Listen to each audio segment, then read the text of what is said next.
Art in life, জীবনে শিল্পের ছোঁয়া। সোমবার থেকে সিমা গ্যালারিতে শুরু হলো বিশেষ প্রদর্শনী।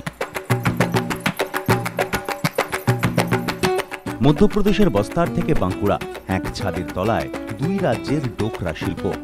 তামিলনাড়ুর ছত্তিনাড় থেকে মুর্শিদাবাদ বা বলিয়া, বিভিন্ন রাজ্যের বিভিন্ন ঘরানার শাড়ি প্রদর্শনীর মূল আকর্ষণ।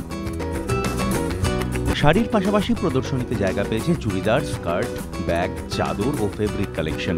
রয়েছে বিভিন্ন রাজ্যের ডোকরা, গয়না, মুখোশ সহ নানা ঘর সাজানোর জিনিস। প্রদর্শনীর শুরু থেকেই অসংখ্য মানুষের ভিড়। প্রদর্শনী চলবে 30শে সেপ্টেম্বর পর্যন্ত। যত সময় যাচ্ছে ততই তীব্র হচ্ছে পাকিস্তানের রাজনৈতিক সংকট। সোমবার চরম রূপ নিল সরকার বিরোধী আন্দোলন। সচিবালয়ের গেট ভেঙে ঢুকে পড়লেন আন্দোলনকারীরা। চলল ভাঙচুর, তাণ্ডব। বেলা বাড়তেই রেড জোনে প্রধানমন্ত্রীর বাসভবনের দিকে এগোতে শুরু করেন বিক্ষোভকারীরা। নেতৃত্ব দেন তেহরিকে ইনসাফের প্রধান ইমরান খান নিজে।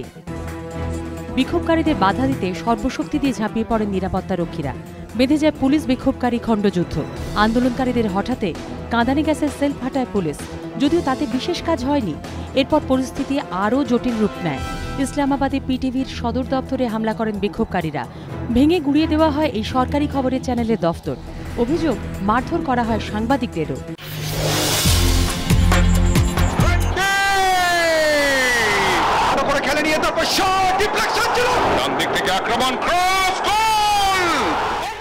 একটা সাফল্য বদলে দিতে পারে অনেক ছবি।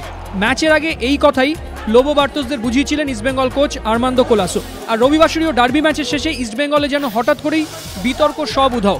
চনমনে দল আর মোহনবাগানে তখন শুরু হয়ে গিয়েছে হারের ময়নাতদন্ত। দুই শিবিরে সাফল্য ব্যর্থতার এই ছবি থাকলেও মিল একটা জায়গাতেই। সোমবারই দুই দল আইএসএল এর জন্য এক ঝাঁক ফুটবলার ছাড়ল। ইস্টবেঙ্গল ও মোহনবাগানের এখন যে অবস্থা, তাতে পরের ম্যাচগুলিতে ভরসা বিদেশি ও রিজার্ভ বেঞ্চের ফুটবলাররা। এদিকে প্রাক্তন ফুটবলাররা বলছেন মোহনবাগানের বিদেশিদের যে অবস্থা, তাতে ম্যাচ জেতা সত্যিই কঠিন ছিল।